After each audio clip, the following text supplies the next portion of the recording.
assez spécifique. Je pense que loolu war nañu ko mën a def. Monsieur le Premier ministre, je pense que aussi pour am une souveraineté numérique, il va falloir quand même ñu def un peu plus d'effort ci li nga xam ne moom mooy la formation de nos écoles d'ingénieurs. xam nga tey jii école bu mel ne Polytechnique de Thiès nga xam ne mooy former suñu ingénieurs yi depuis plus de 60 ans ba fi may wax depuis plus de 40 ans ba fi may wax yow nii une soixantaine d'ingénieurs lay former par année. soixantaine d'ingénieurs mooy tolloog nombre d'ingénieurs yi nga xam nombre de bacheliers scientifiques yi nga xam ne mooy génn ci lycée Malick Sall fële ca Louga sama dëkk. Monsieur le Premier ministre, je pense que foofu war na ci def benn effort bu baax la pour former leen pour am une ressource humaine de qualité. leneen li nga xam ne aussi dinaa ko wax monsieur le Premier ministre beneen jooy la boo xam ne si ni ca Louga lañ ma ko joxee waa Louga nee nañ ba nga fa ñëwee wax nga leen am solo mooy ndox du bàyyi yoonam ndox du wàcc yoon moo tax ndox mi bu ñu ko naree jëlee foofu danañ leen jox ñu naan mais aussi ñoom dañoo wax leneen dañ ñuy ndox du jéggi pax ndax baykat yi dañoo gas ba pare toog di xaar dañu bëgg aussi li nga xam ne mooy projet de grand transfert d'eau ñu bàyyi ci xel bu baax baax Louga nga xam ne dafa nekk dans une zone stratégique entre le Waalo et le Niayes foofu moom la ñu tuddee monsieur le Premier ministre le jéeri jooju noonu pomme de terre soble ak élevage daara premier président mi sama ginnaaw xam na ci dara maraîchage fa la fekk baax te taux bu faible ngay investir pour am lu bëree bëri foofu noonu ci jéeri ji benn hectare boo ko aménagé 2 millions la lay coûter te mën nga ci génnee 40 tonnes de pomme de terre wala 40 tonnes de patate douce alors que waalo bi nga xam ne dañu ci def xaalis jotuma ak dara waa waalo waaye benn hectare bu ñuy def 8 millions 4 wala 6 tonnes de riz lay génne loolu experts yi ànd ak ministres yi duñ ko weddi monsieur le Premier ministre moo tax ma jàpp ni tooyal bi ñu war a def dañu war a tooyal massivement Louga pour ñu mën a bay te bu ñu bayee ba noppi aussi dama lay rassurer ni transformation bi en local lañ koy defee parce que dañu bëgg ñu def suñu zone industrielle lougatoise boo xam ni dana mën a li ñuy bay ñu mën ko defee foofu mën ko transformer foofu te loolu aussi la diaspora dañu pare pour investir li nga xam ne mooy la diaspora bonne bi nga xam ne wax nga ko wala citoyen bonne bi nga xam ne wax nga ko diaspora lougatoise dañu pare pour investir ci seen zone industrielle boobu ñu transformer ko foofu mais aussi mën nañu ci profiter aussi pour faj benn soxla boo xam ne waa Louga ñu ngi koy jooy ba léegi muy Sonacos ak SBA muy ay usines yoo xam ne si nii dañu xaw a toxique te ñu ngi causer ay problèmes de santé publique bu ko defee ñu mën leen a transformer vers ñu mën leen a yóbbu. Merci beaucoup honorable merci beaucoup jërëjëf monsieur le Premier ministre. Merci beaucoup honorable Mamadou Diaw vous avez la parole honorable Mbaye Dione se prépare.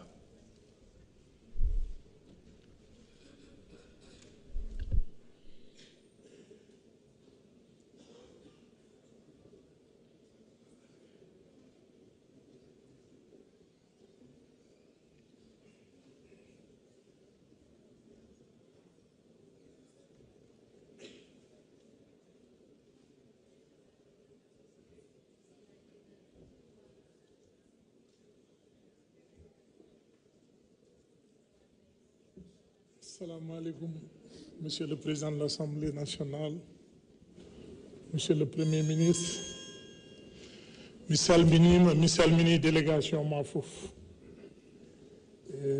avec un salut amical, malgré que nous ne sommes pas du même camp, mais vraiment je vous salue amicalement, Monsieur le Premier ministre, comme vous me l'aviez déjà fait à Matam.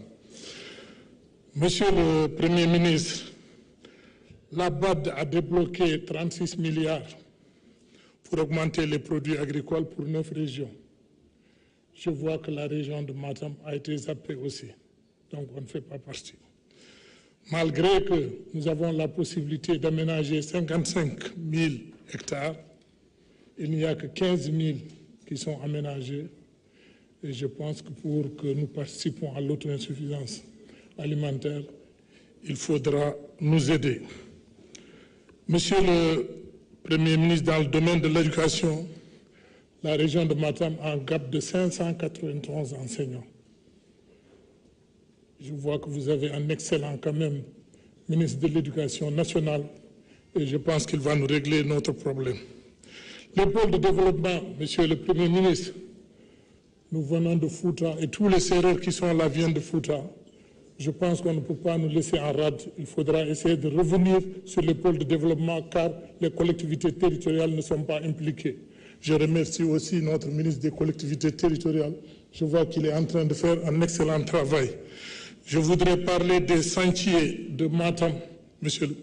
La route de Danemayo, monsieur le ministre, ce sont les fonds saoudiens, le PSD et j'aurais souhaité vraiment que vous nous relanciez ce chantier, c'est important. Et la BOAD. Monsieur le ministre, l'hôpital de Ourossogui qu'on devrait inaugurer au mois de décembre, vous avez arrêté les travaux. Merci beaucoup.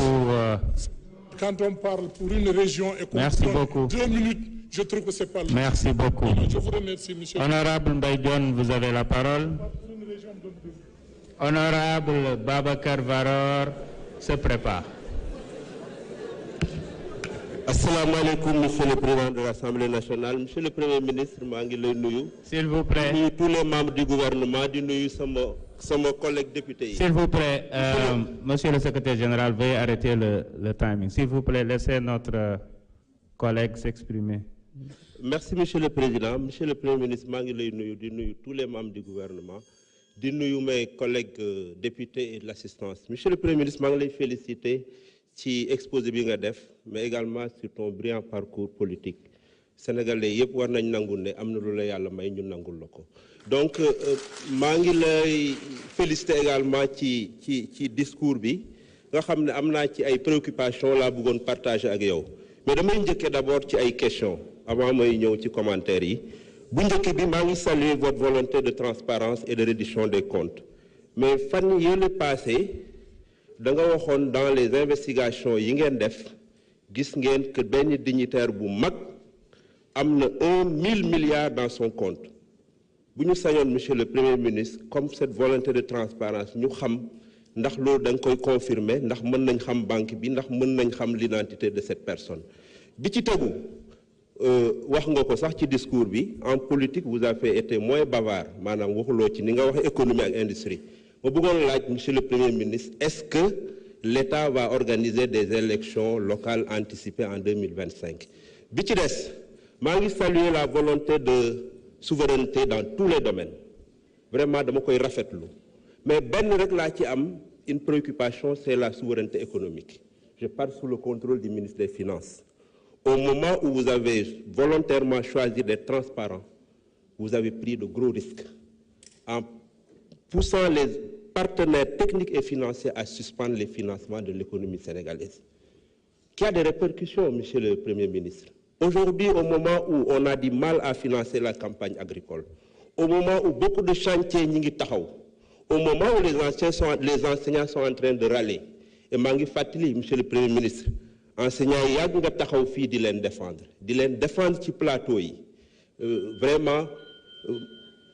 Vous pouvez continuer, il vous reste 1 minute. Donc, yàgg nga leen défendre, bëgg naa vraiment nga gestu leen parce que wax dëgg yàlla jàpp lañ na j'en veux pour preuve le nombre d'enseignants qui sont des collègues ici. Donc bi ci des donc ci souveraineté économique bi bu ma sañoon ñu xoolaat ko bu baax parce que l'économie du pays actuellement vous avez parlé de mobilisation des ressources domestiques en monnaie locale pour financer le gap.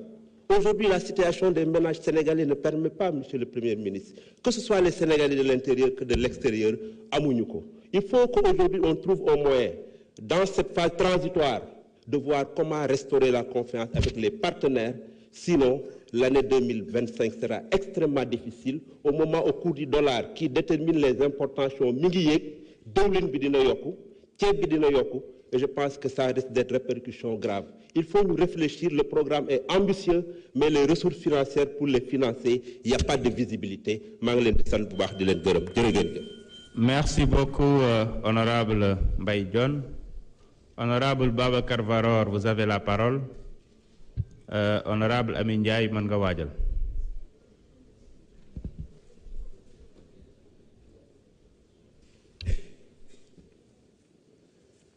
Assalamu alaikum. Monsieur le Président de l'Assemblée nationale, Monsieur le Premier ministre, chers membres du gouvernement, honorables députés, balaa may tàmbali kàddu yi xëj na damay rétablir un peu la vérité. Gis nañ fi sànq suñu benn collègue bu taxaw di kaas ci ñaari minutes ñu ko jox mu mel ni président Assemblée nationale moom moo joxe temps yi. Je pense que loolu ça ne s'est pas passé comme ça parce que chaque groupe parlementaire dañ ko répartir son temps de parole. Donc dans le groupe parlementaire de Takku Wallu su fekkee député yëpp dañu bëgg a wax effectivement ñaari minutes ngay mën a am. Je pense que c'est malhonnête de faire croire à la population que ni c'est le président qui nous a donné ce temps de parole. Alors monsieur le président dañ lay féliciter d'abord ci kàddu yi nga fi jot a yëkkati mu méngoo ak sa démarche waaye aussi méngoo ak sa jaar-jaar xëj na liñ ci wax rek du bari waaye damay tàmbalee ci xëj na yow fi nga daan la wala boog fi nga laal bu ñu déggoo ce discours monsieur le Premier ministre dafay mel ni la problématique du secteur de l'artisanat a été très bien prise en compte ndax jafe-jafe artisanat mën nañ ko jàpp ci ñeenti pàcc ñu tuddee ko les 4F muy la formation la formalisation le financement et le foncier xëj na ci foncier bi laay tàmbalee monsieur le Premier ministre gis nga ni artisan au Sénégal yi am nañu ay jafe-jafe te dara waral ko surtout dul déguerpissement weer wee ñu génn gis nañu ñu menacé leen déguerpissement ñi nekk Géejawaay ci bi ñu wàcc tabaski ñi nekk ci wetu stade bi déguerpir nañ leen dëgg la xam nañ ni mauvaise politique moo ko andi parce que au lieu ñi fi jotoon a jaar ñu xalaat naka la ñuy def pour suñu artisans yi mën a am fi ñuy liggéey ils ont préféré se partager le foncier du Sénégal ñii am 5 hectares ñii am 10 hectares ba ci sax ñu dégg ñu naan am na ñaar ñoo xam ne séddoo nañu 1 million